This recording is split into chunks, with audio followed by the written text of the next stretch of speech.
자, 8번. 8번처럼 이 사례가 좀 길죠. 예? 간혹 그 사례 문제가 길게 나오는 사례가 한 문제에서 두 문제 좀 나와요. 이거보다 더 긴 것도 있고. 그럼 어떻게 하셔? 이 사례가 길면 어떻게 풀어? 예? 포기해?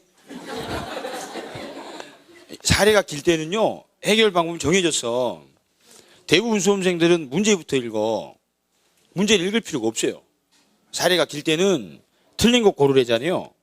그럼 1번부터 5번까지 4개가 옳죠. 그럼 4가지 지문에서 위의 사례를 정리를 해줘야 물어볼 거 아니요? 그렇지 않을까? 이거하고 따로 물어볼 수는 없잖아. 그럼 문제가 길 때는 1번부터 정리를 해줄 거라고. 그럼 1번부터 그냥 읽으면서 정리를 하면 되지. 문제를 다 읽으면서 자기가 정리하는 건 무식한 방법이다니까. 특히 그림 그리려는 사람들이 있어. 갑, 화살표, 을, 그리고 병을 못 그려. 어디다 그려야 될지를. 그러니까 이 객관식 시험이고 시간 내에 봐야 되니까 이 사례를 옆에다가 뭐 선생님들이 이렇게 도예식으로 그리는 것처럼 따라서 흉내를 내려고 하면 그리는 시간이 오래 걸려요. 두 번째는 잘 못 그릴 때가 많아. 그러니까 그릴 게 아니고 문제에다가 정리를 하시는 게 좋아. 특히 틀린 거 고르라고 하면 1번부터 5번을 찬찬히 읽고 푸는 게 좋다고. 근데 1번부터 몰라. 2번도 몰라. 그럼 얼른 찍고 가야죠. 근데 문제 다 읽었어. 그리고 1번 읽으니까 몰라. 2번도 몰라. 그러면 아무것도 한 게 없잖아. 그리고 역으로 생각하면 사례가 길게 문제가 나왔다는 건요, 시간 내에 풀 수 있으니까 나온 거예요. 시간 내에 풀 수 있으니까. 그러니까 지문만 보면 답이 나온다는 소리예요. 그러니까 절대평가 시험에 나오지. 이 문제를 속속들이 다 읽어야만 문제를 풀 수 있으면 시험에 안 나와요. 그게 서로에 대한 약속이야. 근데 문제가 길고 옳은 것 고르라고 하는 문제 있죠? 그럼 이거는 5개 중에 하나만 옳은 거니까 이거를 다 읽고 옳은 거 하나 찾기는 쉽지 않잖아요. 그럴 때는 단답형 문제인 거니까 옳은 거 하나만 딱 찾으란 소리예요. 그러면 밑에를 봐가지고 자주 중복되는 법률 용어 있겠죠. 뭐 법정지상권이 1, 2번에 나와. 그럼 이 사례가 법정지상권 사례단 소리잖아요. 그럼 문제 읽을 때 법정지상권을 요건을 정리를 하면서 한 번에 읽으시면 되잖아요. 그리고 답 찾으면 된다고. 그렇게 하셔야 돼. 문제부터 나는 읽고 풀겠다. 그럼 제껴야죠. 시간이 안 되니까 풀면 안 된다고. 그리고 자기가 아는 내용인지 모르는 내용인지는 이렇게 눈으로 들여다봐도 자주 나오는 용어 보면 느껴지죠? 안 느껴져? 그냥 다 아셔? 이 판례 처음 보시는 분도 있을 수 있으니까 일단 설명부터 하고 어떻게 풀 건지 그 요령껏 한번 보시자고. 이 사건은 이게 우리 시험에 새로 등장할 가능성이 높은 판례예요. 갑소유 부동산에 가등기를 해놨어. 을 앞으로. 그런데 이 가등기가 통정 허위로 했기 때문에 무효였다고. 실제로 이런 일이 많아요. 가등기를 허위로 해두는 경우들이 많다고. 예전 초창기 때는 강제집행 면하려고 가장매매하고 등기를 옮겨두는 경우도 간혹 있었어. 그런데 요즘은 조세 부담이 너무 크죠. 그러니까 그 다음에는 근저당권을 설정하는 경우가 있었다고. 그것도 등록세가 들잖아요. 저당권 하는데. 가등기는 등록세도 싸죠. 그러니까 가장 싸게 먹히는 방법으로 허위로 가등기 하는 경우들이 실제로 많이 있다고. 그러다가 발생한 문제야. 지금 현재 소유자는 누구요? 갑이지. 그러니까 갑이 이 상태에서 병한테 팔았다고. 그럼 병이 그냥 완전하게 소유권 취득했죠. 그럼 이 병은 통정 허위 표시에서 제3자야 아니야? 아니다니까. 얘들 허위 표시하고는 관계없잖아. 얘는 진정한 소유자로부터 권리를 이전받았기 때문에. 그래서 병이 소유권을 취득하고 이 상태였으면 병이 을한테 무효인 가등기 말소 청구할 사건이었어요. 그런데 을이 본등기를 한 거야. 그럼 등기관은 본등기 하면서 이거 직권으로 말소하죠. 등기관은 형식적 심사권밖에 없으니까 본등기 신청이 되면 서류상 하자가 없으면 본등기 하면서 얘를 직권으로 말소하게 돼 있지. 얘가 허위인지 진짜인지 조사해야 될 의무도 없고 권한도 없잖아요. 그래서 이렇게 이루어졌다고. 그런데 이제 나중에 밝혀진 게 이게 통정월표 무효였으니까 을 본등기도 무효죠. 그럼 말소도 무효야. 그래서 말소가 됐지만 병은 말소로 인하여 소유권을 상실한 게 아니었다고. 이때면 다시 회복하면 됐어요. 근데 문제는 을이 팔았지. 정한테.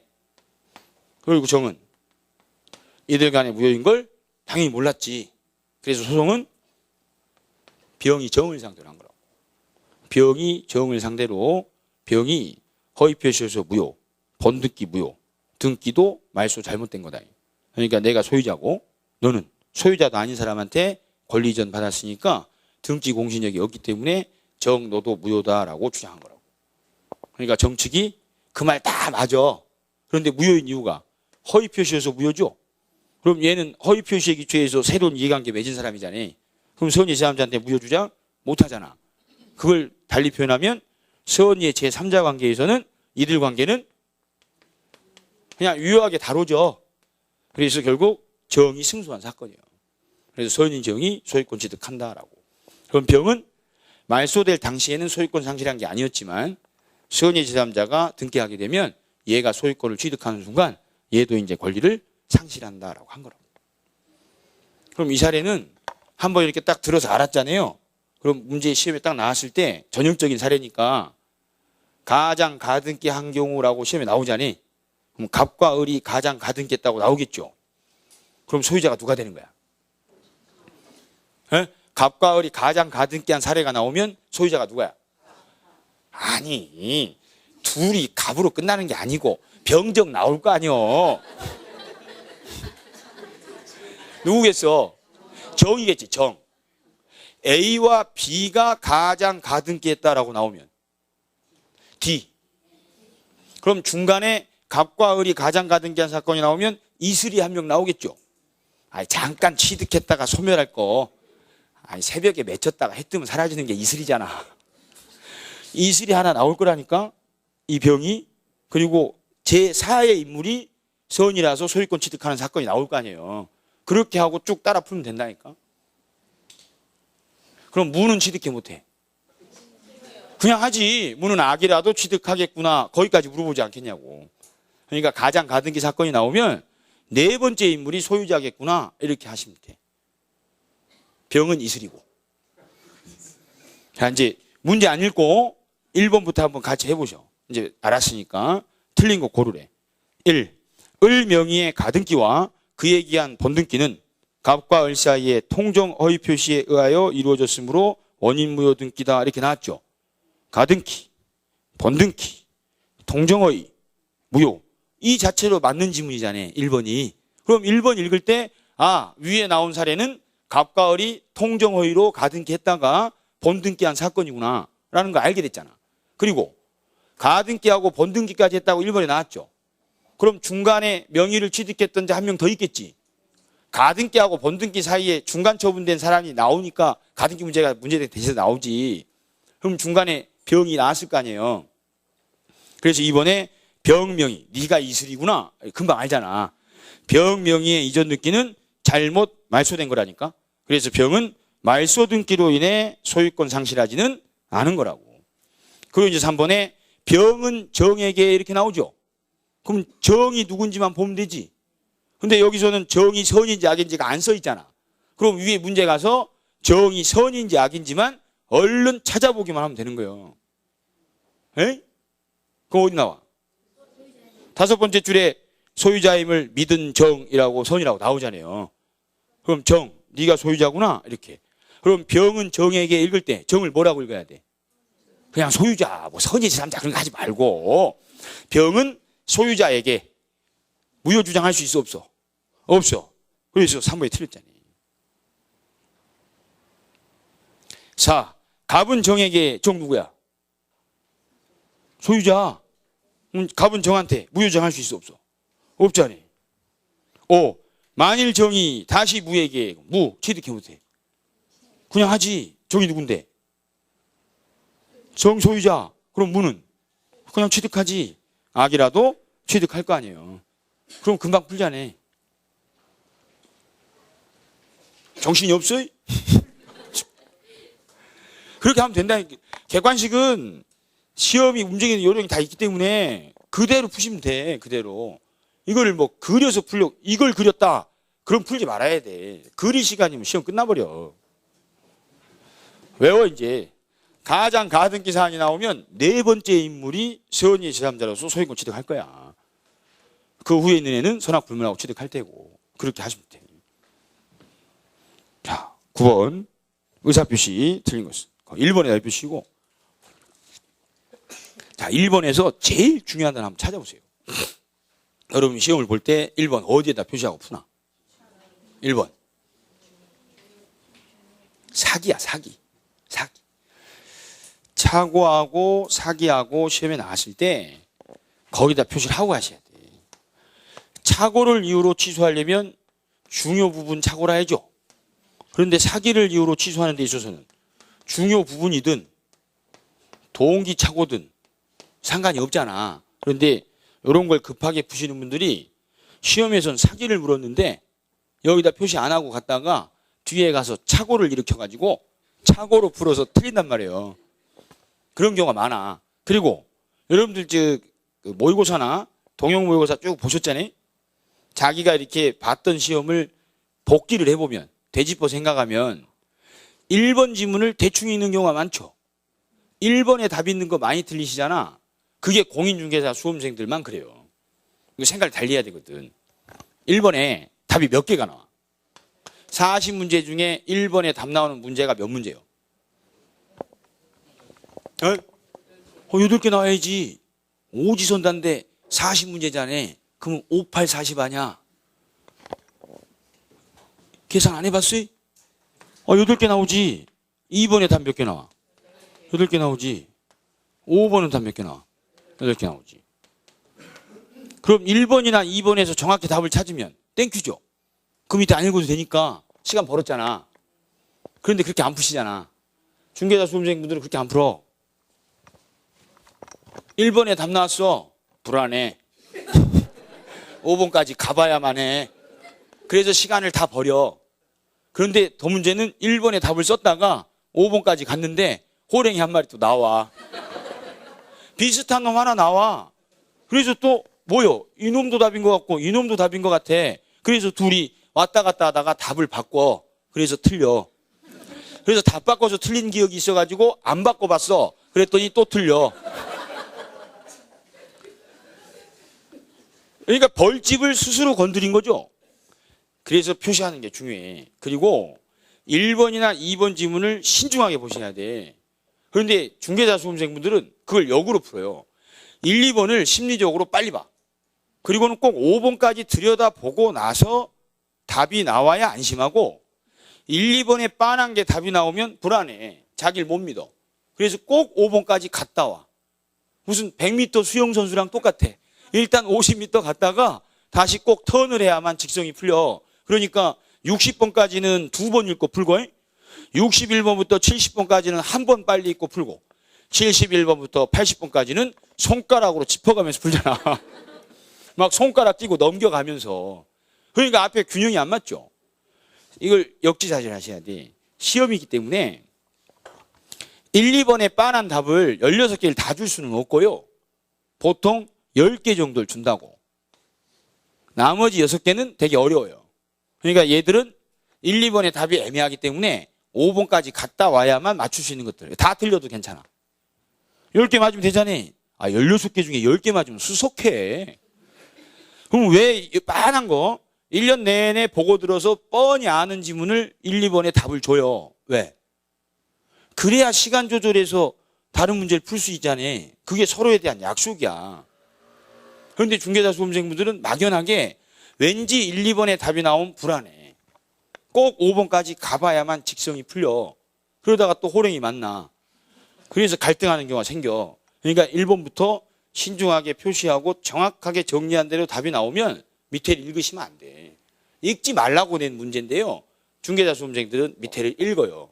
그러니까 결국 전체적인 문제를 시간 내에 차분히 못 풀어. 아니 시험을 그렇게 낸 건데 본인은 그렇게 안 푼 거지. 아니 어떻게 모든 문제를 5개 지문을 다 보고 푸냐고. 그건 물리적으로 불가능해요. 그걸 원시적 불능이라고 배우시잖아. 그러니까 표시하는 습관을 들이셔야 돼. 지금부터 하면 돼. 그러니까 사기하고 착오하고 중요하면 착오해야 되느냐 그럴 필요 없느냐. 이게 가장 큰 요건상 차이라 그 첫 문구에 착오를 이유로 취소하기 위하여라고 나왔는지 사기를 이유로 취소하기 위하여라고 나왔는지를 표시해두고 가야지. 그럼 1번 지문 어디다 동합쳐 가야 돼? 1번 사기에다 동합쳐 놔야지. 사기, 취소, 중요분 착오를 일으켰어야 한다. 바로 틀렸잖아. 그럼 1번 답 쓰면 행복해졌잖아. 뒤에 하나도 안 읽어도 되잖아. 1번을 모르면 할 수 없고 1번 모르는 사람이 어디 있어. 지금 내일 모레 시험인데. 그러니까 1번에 사기에다 동그라미 치고 푸셨어야 돼.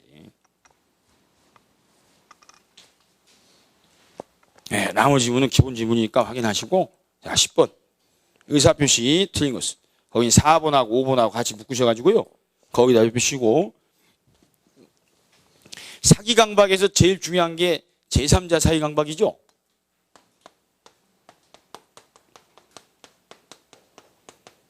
그러니까 사기강박 문제가 시험 지문에 나오면 당사자 간의 사기강박 문제는 잘 안 나오겠죠. 물어볼 게 없잖아. 언제나 취소할 수 있으니까. 그러니까 사기강박 문제가 나오면 사기강박을 한 사람이 거래 당사자인지 제3자인지를 꼭 확인을 하셔야 될 거고, 제3자 사기강박에 해당하게 되면 상대방이 알았거나 알 수 있었을 때만 취소할 수 있죠. 그럼 이거에 정반대로 뒤지면 어떻게 돼? 상대방이 선이 무과실이면 취소를 못하잖아. 그럼 상할수인지 상소문지 보고 푸시면 되잖아. 제3자 사기강박 나왔을 때. 에? 그럼 제3자에 해당하냐 당사자로 봐야 되냐 해서 소송에서 문제가 됐던 사람이 단순한 피용자. 얘는 제3자죠. 그런데 대리인은 얘는 당사자지. 그래서 대리인이 사기강박한 사건이 나오면 이걸 적용하는 게 아니다고. 이건 당사자니까 언제나 취소할 수 있는 거지. 그래서 사기강박은 이게 가장 중요한 쟁점이에요. 그래서 4번 지문 읽을 때 제3자 사기강박이라고 나왔잖아요. 그럼 내 입에서 먼저 나와야지. 뭐라고? 상할수가 나와야지. 상알수라야 취소할 수 있다. 이게 뭔 뜻인지는 아시죠? 상대방이 알았거나 알 수 있었을 때를 줄임말이에요. 이걸 언제 그걸 다 읽겠어. 숨차게. 상할수. 상대방이 그 사실을 알았을 경우에만 취소할 수 있다 이렇게 나왔잖아요. 상알만. 틀렸잖아. 아니 상할수 해야 되는데 상알만 많이 틀렸잖아. 요 4번 같은 지문 형태는 다른 시험 다 나와도 저희 시험은 안 나왔어. 그러니까 언제든 새로 나올 수 있는 지문 형식이니까 상알수 이래야 되는데 상알만 혹은 하나여 이렇게 나오면 상알한 틀렸다고. 만 거기가 틀린 거예요. 왜 틀렸어? 만이라서가 아니라 알 수 있었던 경우를 뺐죠. 그래서 틀렸다고. 자 5번 거기 왜 빼시고 5번 형태로 나왔을 때 문장 구조를 외우셔야 돼. 채무자가 물상보증인을 기망하여 저당권 설정 계약을 체결한 경우 이렇게 나왔죠. 그럼 기망이 나왔지. 누가 기망했어요? 채무자가 기망했죠. 그럼 사기강박한 사람이 제3자인지 당사자인지 정리가 돼야 이걸 적용할 건지 이걸 적용할 건지 결정하실 거 아니야. 그럼 채무자가 물상보증인을 기망하여 이렇게 나오면 이 채무자는 당사자요 제3자요? 네? 이렇게 나왔죠. 지금 문장이. 기망 났어. 그럼 누가 기망했는지 표시를 해야지. 그래야 이걸 적용할 건지 이걸 적용할 건지 판단할 테니까. 그럼 채무자가 물상보증인을 기망하여 이렇게 나오면 얘는 당사자요 제3자요? 네? 그럼 채무자가 물상보증인을 기망하면 이 물상보증인은 채무자랑 계약해? 채권자랑 계약해? 채권자랑 계약해.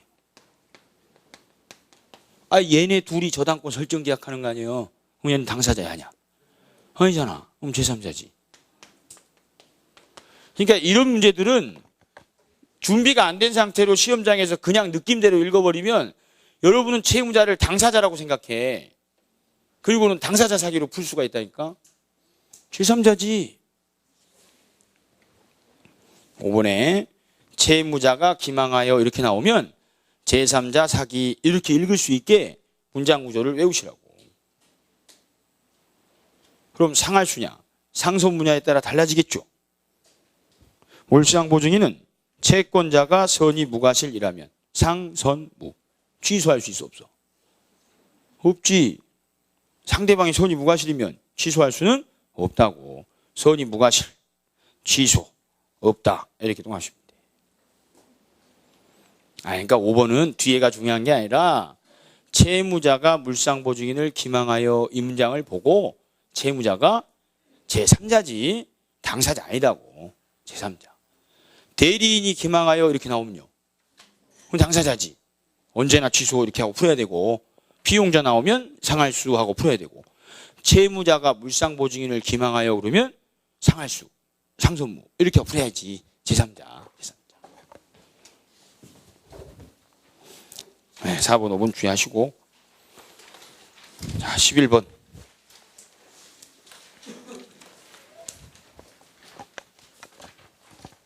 갑은 을의 기망행위로 인하여 을로부터 하자 있는 건물을 매수하여 이전 등기까지 격려했다고. 그럼 중요한 쟁점은 을의 기망, 사기죠.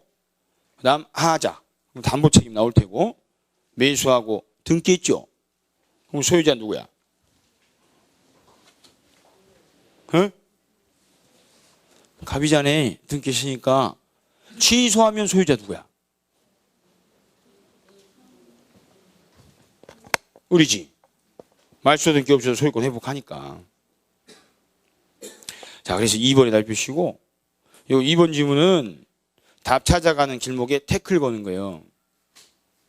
자, 이의 경우에 갑의 등기가 말소되지 않고 있던 중 갑으로부터 전득한 병, 제3자, 선의 무과실이라도 건물 선의 취득할 수 없다 이렇게 나왔죠.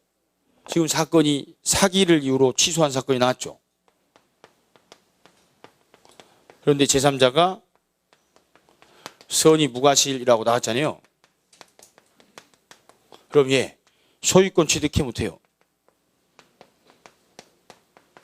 에?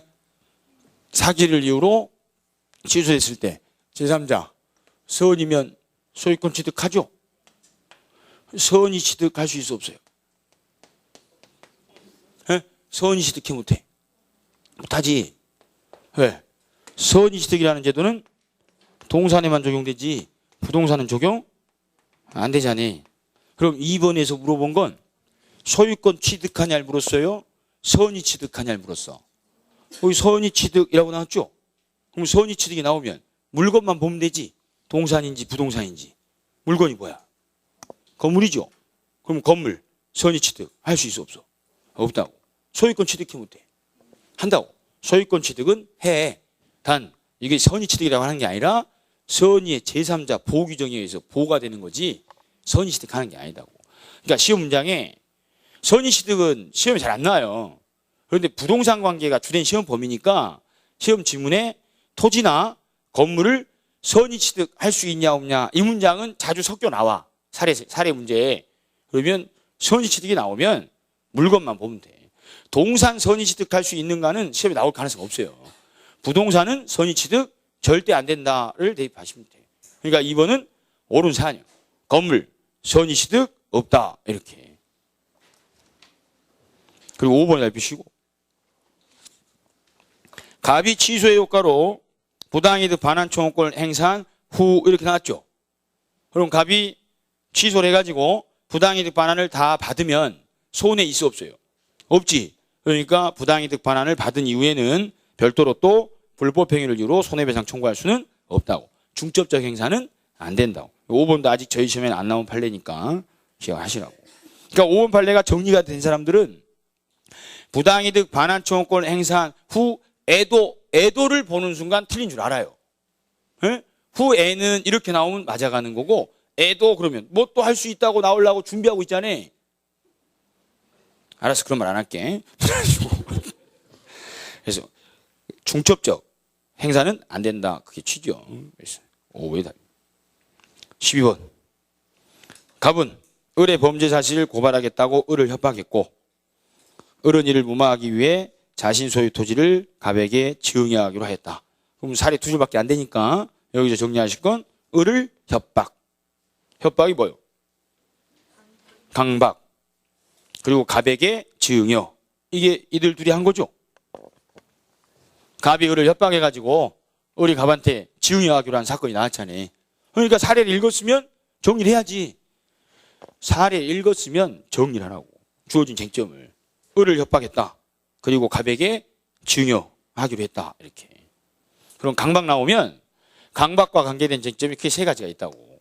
첫째, 사회질서 위반? 아니다. 두 번째, 비진이 표시 해당이 안 해. 예? 강박, 비진이 표시 아니요. 아니잖아요. 강박은? 강박이야, 강박. 우리 법원에서 그랬어. 강박은 강박으로 다뤄야 될 문제지 사회질서 위반에 해당하지 않고 비진이 표시로 볼 수도 없다라고. 강박은 강박이다라고 했다고. 써 있어. 답이 강박, 강박이라고. 사회질서 위반이냐? 아니다니까. 강박이지. 비진이 표시냐? 아니다고. 강박이다니까. 자, 비진이 의사 표시 일치해 불일치해? 비진이 불일치하자네. 지인이 아닌이라고 써 있잖아. 강박 일치해 불일치해? 이건 일치한 거야. 유형이 아예 다르다니까. 이건 일치하는 의사를 했지만 자유로운 의사결정을 못한 거고, 이거는 일치하지 않은 의사를 표시한 거고 본질이 달라. 아예. 그래서 강박 나오면 강박은 강박이다고 푸시면 돼. 그럼 민법상 취소 사유로 돼 있죠. 그런데 무효로 되는 경우가 있다고 그랬어. 우리 판례가. 언제? 완전 박탈됐을 때. 이때는 무효 사유다라고 했다. 이게 강박과 관계된 쟁점. 자, 그래서 틀린 것은 1. 사회질서 위반은 아니다. 2. 불공정한 법률행위임을 주장할 수 없다 이렇게 나왔죠. 그럼 2번 지문에서 제일 중요한 단어는 뭐야? 불공정을 물어보면 2번 중요지. 증여, 불공정 이렇게 또 맞춰보시면 돼. 증여, 불공정 없다. 이렇게. 증여는 무상행위라 불공정한 행위가 될 수가 없잖아요. 3. 비진이 표시에 해당하지는 않는다. 4. 중요한 단어 뭐예요? 완전히 박탈. 그 다음은 무효. 근데 무효 사유가 되는 것은 아니다. 틀렸다고. 완전히 박탈됐으면 무효 사유가 된다라고 합니다. 4번의 답.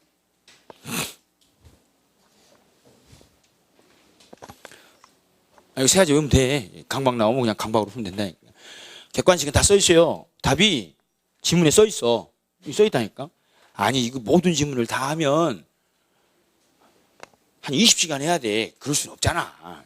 그러니까 다 아시는 거 하고 주의할 것만 해. 언제 다 해. 그리고 다 아는 거요. 다 아는 건데 처음 봐서 그래. 저희가 처음 봐서. 다 아는 거라니까. 강박은 강박이다 하고 풀면 된다고. 자, 13번 대리 틀린 것은. 자, 1번에 금치산자 이렇게 나왔죠. 그럼 금치산자가 한 법률행위 이렇게 나오면 유효예요? 무효예요? 금치산자가 한 법률행위. 에? 유효야? 무효야? 단호하게 해봐. 금치산자가 한 법률행위. 유효요? 무효요?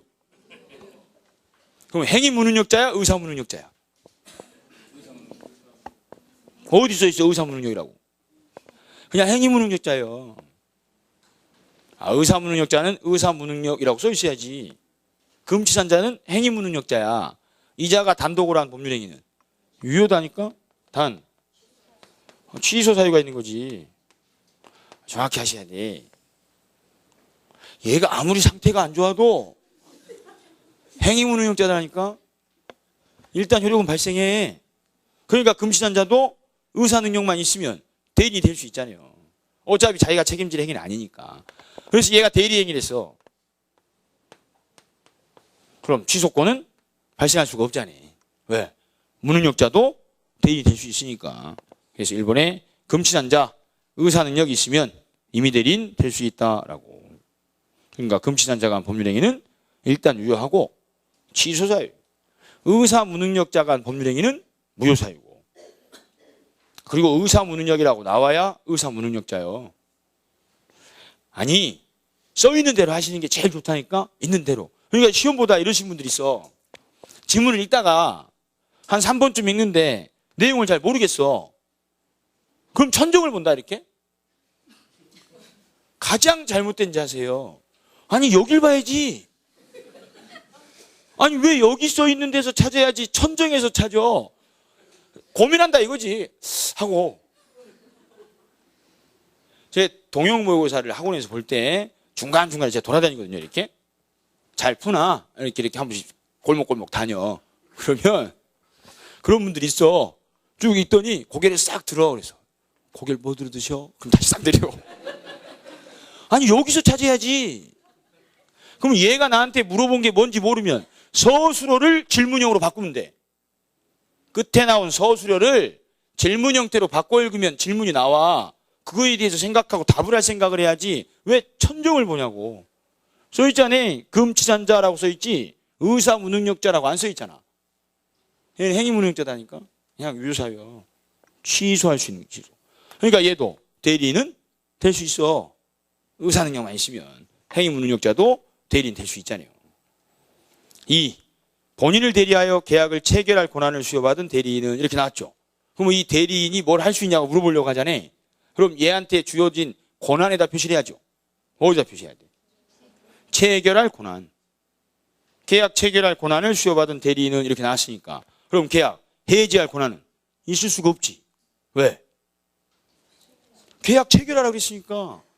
그럼 계약 체결했으면 임무가 끝났죠. 대리권 소멸해. 임무가 끝났으니까. 그러니까 계약을 체결한 이후에 해제나 취소할 권한까지는 없고 해제나 취소할 권한이 있으려면 별도의 주권을 받아야 되잖아요. 그래서 2번이 틀린 거고. 자, 4번에 넓히시고 이제 대리행위 하자. 대리행위의 무효사유나 취소사유, 선의 악의 여부에 따라 그 취급이 달라질 때 누굴 기준으로 해요? 에? 누굴 기준으로 해? 다 대리인을 기준으로 해야지. 왜?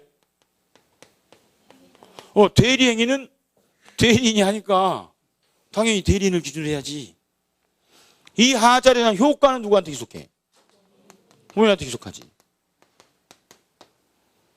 다 대리인을 기준해. 근데 본인을 기준하는 경우가 딱 2개 있죠. 많지도 않아. 딱 2개 있어. 딱. 첫째, 법조문에 있는 거. 본인이 지시한 경우. 그럼 지시한 본인을 기준으로 선악을 판단하잖아요. 그럼 본인이 지시한 사건이 나오면 선이야 악이야?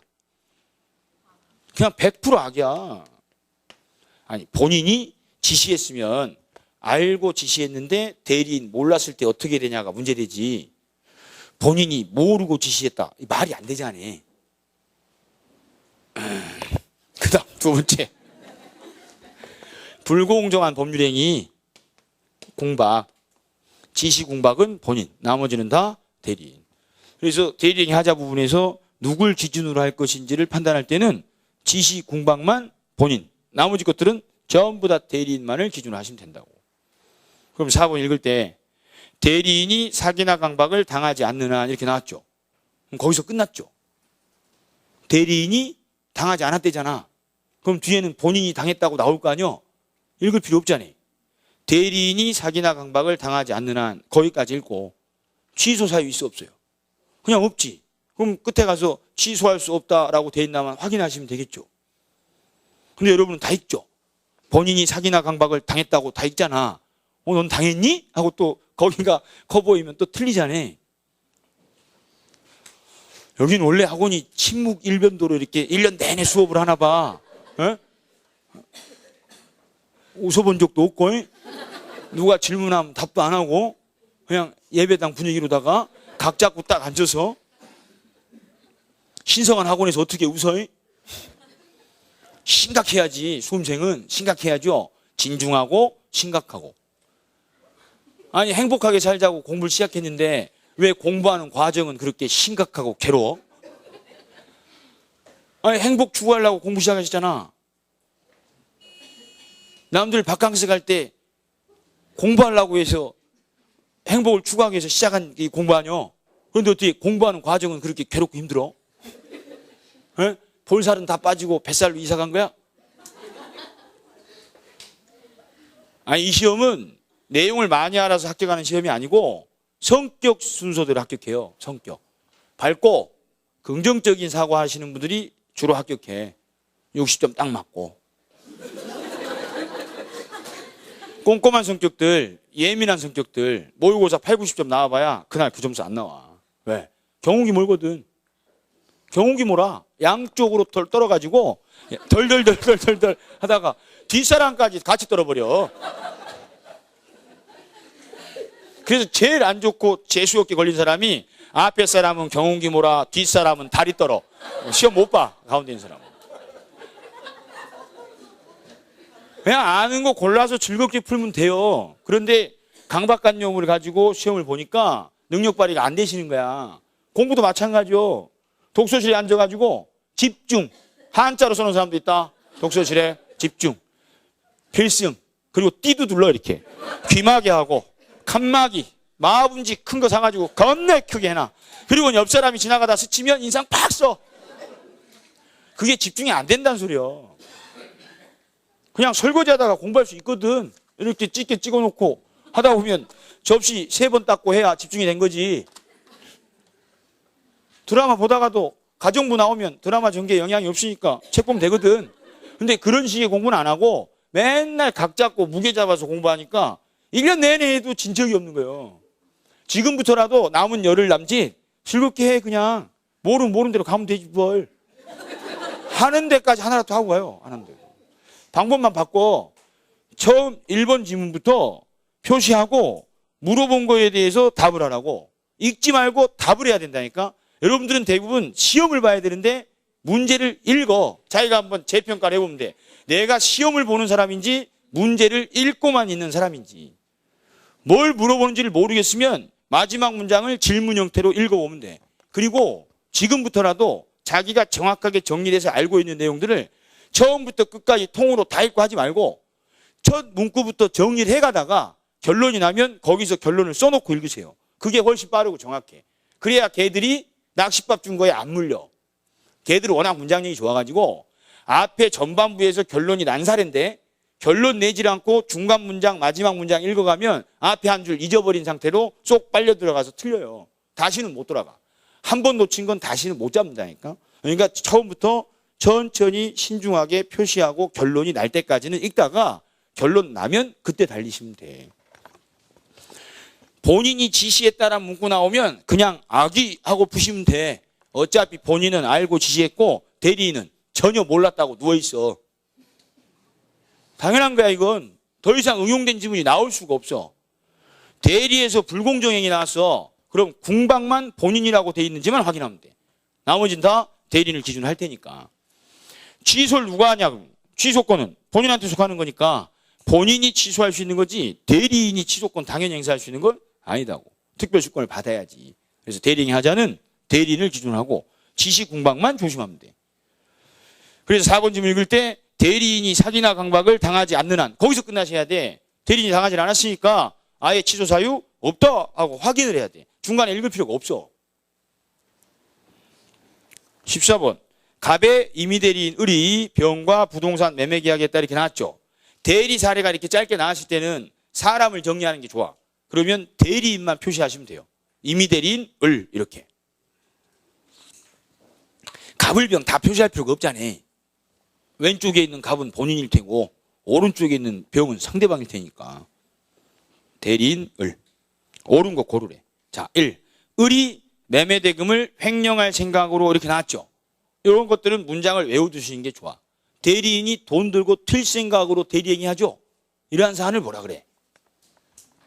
에? 대리인이 돈 들고 튀려고 하는 거.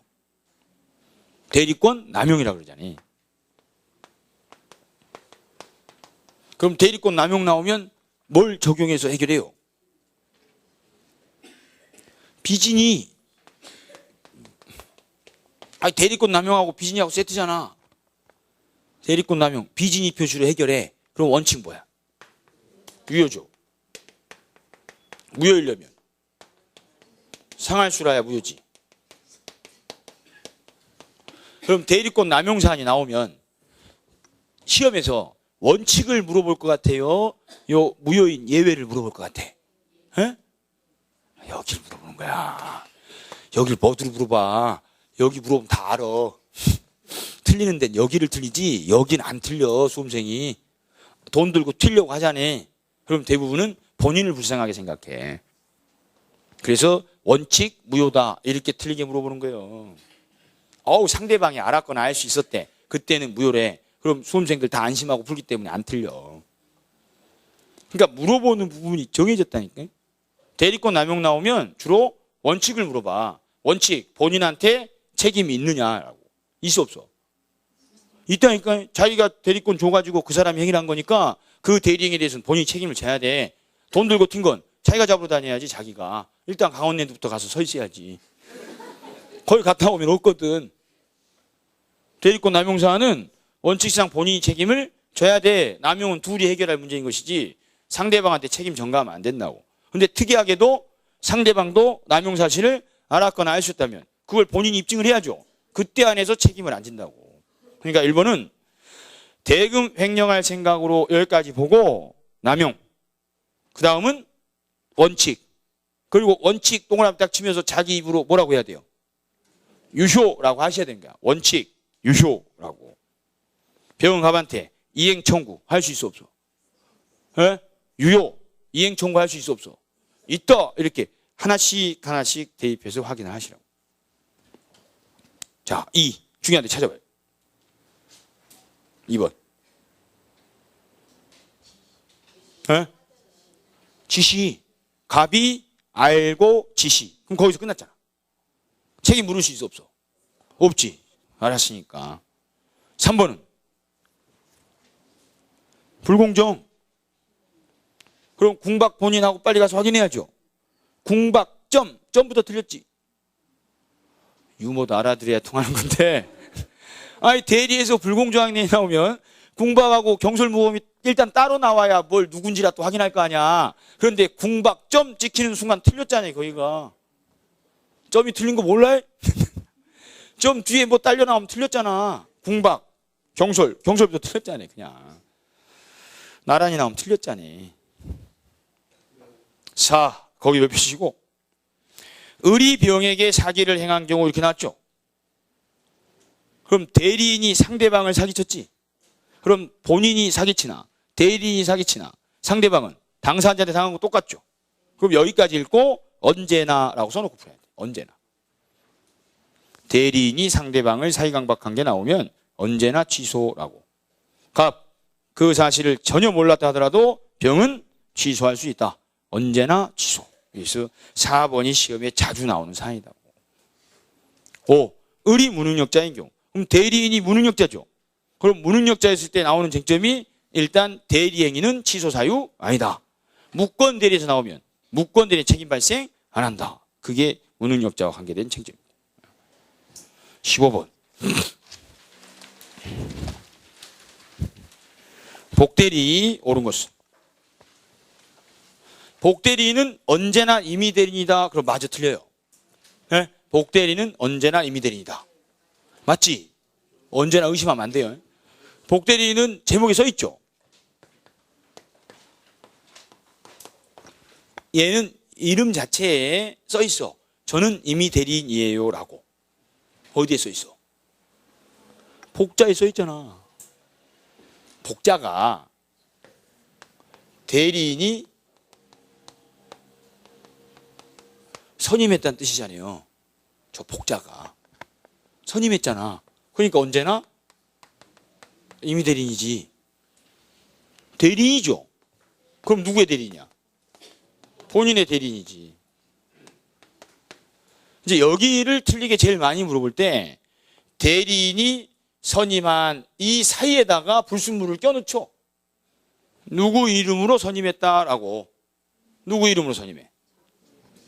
자기 이름이야, 본인 이름이야. 그거 이제 많이 틀리시는 분들은 요 시험 문장이 나왔을 때 대리인 선임이라고 양쪽에다 동그라미 치면 돼. 그럼 써 있어. 누가 선임했다고? 누가 선임했다고 써 있어 지금. 대리인이 선임했다고 써있죠. 그럼 대리인 누구 이름으로 선임해? 지 이름으로 선임해야지. 지가 선임했으니까. 써있다니까. 자기 이름으로 선임하는 거 아니야. 선임했으면 지가 책임져야죠. 그래서 대리인이 선임한 그 사이에 본인의 이름으로 거기에 틀렸다니까. 그걸 확인해야 돼. 그럼 복대리인 선임행위는 대리행위 아니요? 예? 대리행위 아닌 거지. 이 말이 지 이름으로 지 책임하에 선임한다 그 말이잖아요. 임의대리인하고 법정대리인하고 복대리인 선임권하고 책임 범위가 다르죠. 임의대리인은 원칙상 선임권 없고 본인의 승낙이나 부득이한 사유가 있어야만 선임할 수 있어. 법정대리인은 언제나 선임할 수 있고. 그러니까 책임도 얘는 승낙이나 부득이한 사유가 있어야만 하니까 선임 감독상 책임만 져. 즉 과실이 있을 때만 책임을 진다고. 근데 법정대리는 언제나 책임을 져. 무과실 책임을 진다고. 이게 원칙이요. 그런데 딱 하나. 법정대리인에서 승낙이 나올 수가 없죠. 어떻게 상태도 안 좋은 무능력자 승낙을 받겠어. 얘야 아빠가 복대리인 하나 선임해도 되겠니? 뭐 하는 짓이야 그게. 그러니까 여기서 승낙이라는 건 거론될 여지가 없고 부득이한 사유로 선임을 했다면 이때는 임의대리인과 똑같이 과실 책임으로 경감시켜주겠다라고 규정을 뒀잖아요. 이게 복대리 문제야. 그럼 이제 1번에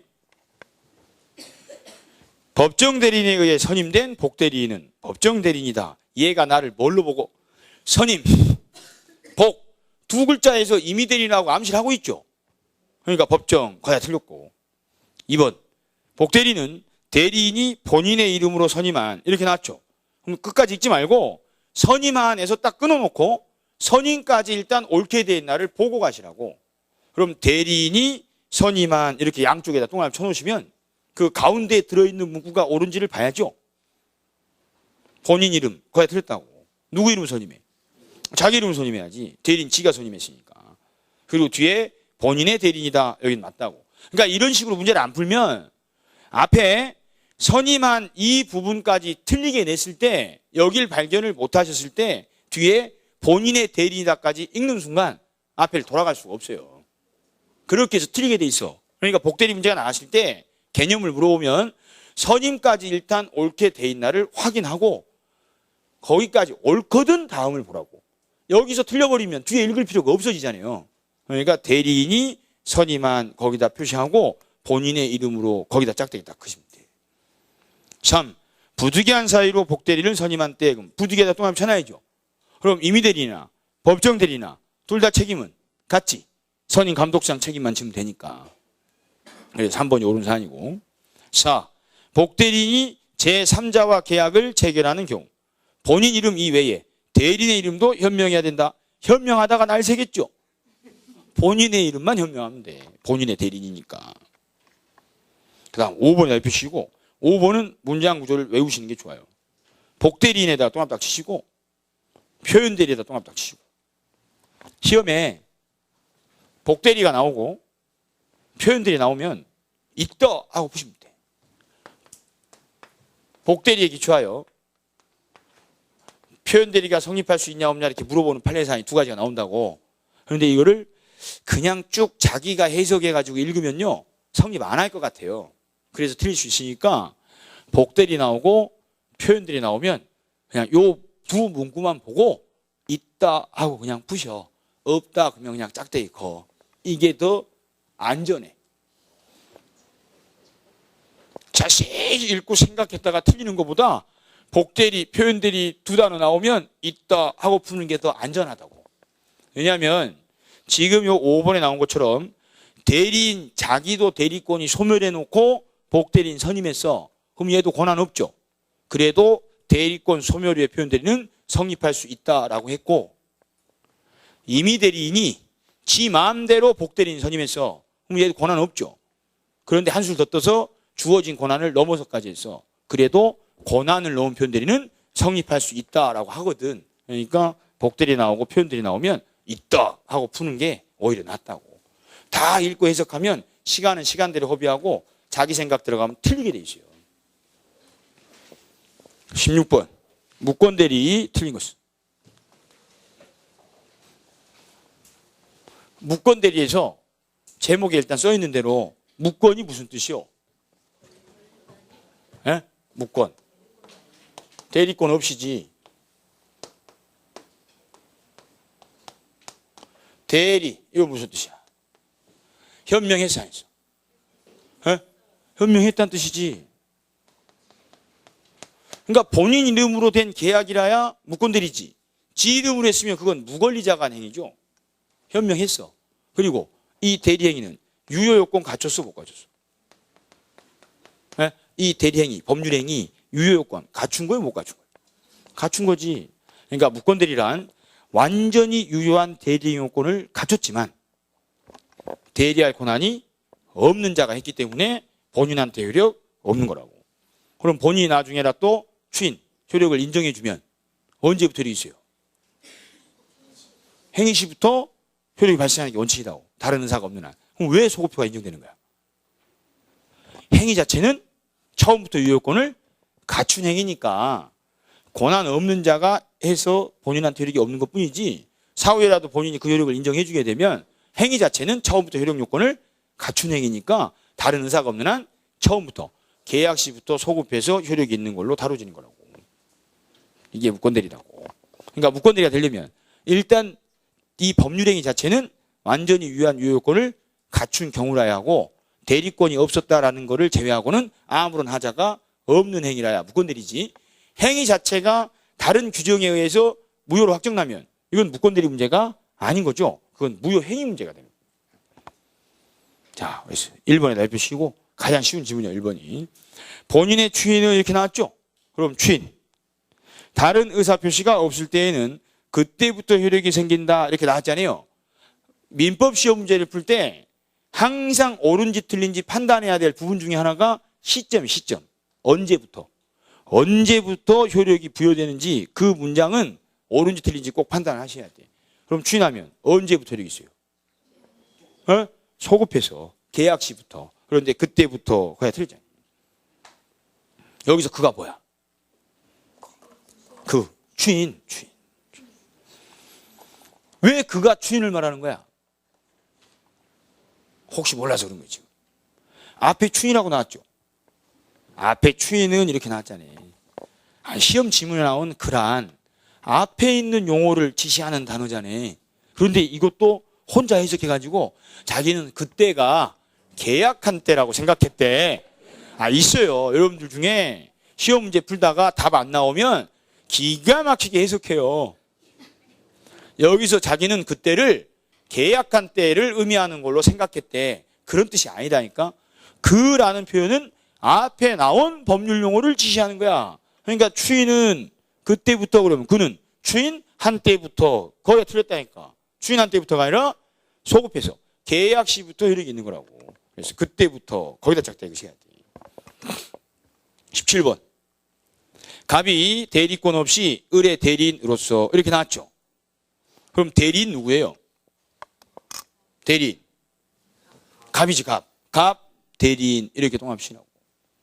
가끔 저희가 평소에 연습한 대로 갑이 본인, 을이 대리인 이렇게 나오지 않고 반대로 을이 본인, 갑이 대리인이라고 간혹 나올 때가 있어요. 그러니까 갑, 대리인 이렇게 표시해두고 대리권 없이 무권 대리가 나왔구나. 옳은 거 고르래. 그럼 1번부터 틀린 데가 발견되면 짝대기 하나씩 꺼야죠. 자, 1번은 중요한 문구 어디요? 무효지. 강행규정 위반으로 무효. 그럼 거기서 끝났네. 행위 자체가 무효죠. 그럼 효력 발생할 일 없어. 이건 무권대리 문제가 아니다고. 2번은 자신의 선택에 따라 거기죠. 선택 나오면 선택권자가 맞게 돼 있나 확인해야죠. 무권대리에서는 무권대리는 아무 권한 없지. 무권대리는 입 열면 안 되지. 입을 확 꼬매놔야지. 무권대리인 자기가 사고 친 거 아니야. 그런데 뭘 선택해? 선택하기는. 집에서 조용히 정한수 떠놓고 기도나 하고 있어야지. 저 방문이 열리지 않게 해주세요 하고. 그러니까 선택권자 나오면 맞게 되는데 꼭 확인하시고. 자, 3번은 상속. 그럼 갑, 무권대리는 추인할 수 있어 없어? 있지. 추인을 해야죠. 추인 거절할 수는 없다고. 그래서 뒤에가 틀린 거고. 4번에 알 표시고 4번 같은 문장 구조를 시험 볼 때 처리를 잘 하셔야 돼요. 병이 을에게 상당한 기간을 정하여 최고했는데 이렇게 나오죠. 그럼 최고가 나오면 기간 경과된 후에 확답한 게 시험에 나오겠죠. 최고를 했더니 기간 내에 확답했대. 한 번도 나온 적 없어요. 물어볼 게 없잖아. 기간 지난 후에 어떻게 되냐 물어볼 거 아니에요. 그래서 최고했는데 그 기간이 지난 후 거기다 동합 치고 거기서 끝났지. 최고했는데 그 기간 지난 후에 확답한 게 나오면 거기서 끝났잖아. 그럼 지난 후에다가 뭐라고 써야 돼? 그러니까 시험을 이렇게 봐야 된다니까. 무건대리 문제가 나왔는데 최고했대. 근데 이에 대해서 상대방이 기간 지난 후에 여기서 사안이 끝났으니까 이 밑에다가 결론을 쓰는 게 낫지. 그 이유를 더 읽는 것보다.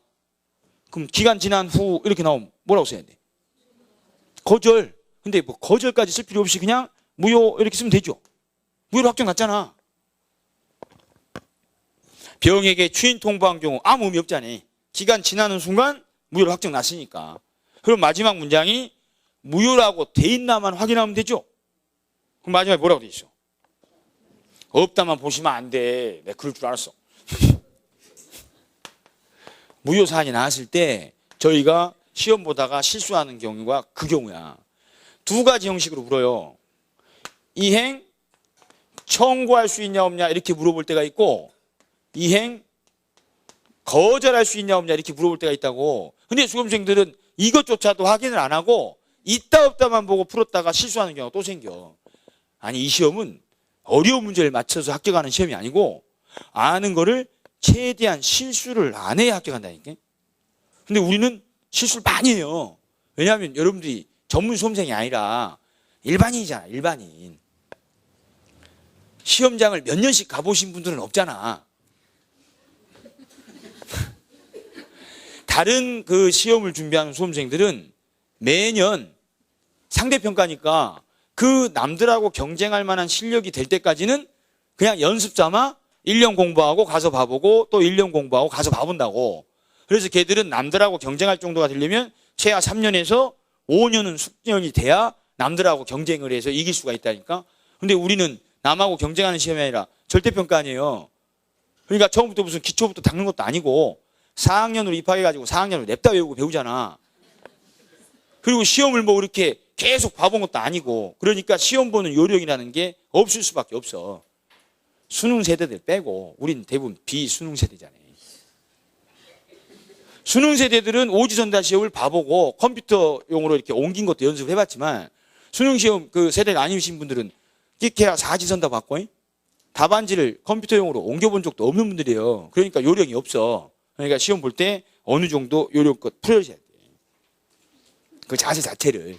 그러니까 무효 사유가 나왔을 때 이행 청구할 수 있냐 없냐 물어볼 때가 있고 이행 거절할 수 있냐 없냐 물어볼 때가 있다고. 그럼 제일 중요한 단어는 청구인지 거절인지야. 그럼 무효면 청구할 수 있어 없어? 없다 이렇게 나와야 옳은 거고 이행 거절할 수 있어 없어? 있다 이렇게 나와야 옳은 질문이다니까. 그러니까 있다 없다만 보고 푸시면 안 된다고. 근데 뭐 나왔어? 이행 거절. 그럼 무효면 거절할 수 있어 없어? 있지. 근데 없다고 나왔죠. 틀렸잖니. 이 말이 더 어려워요?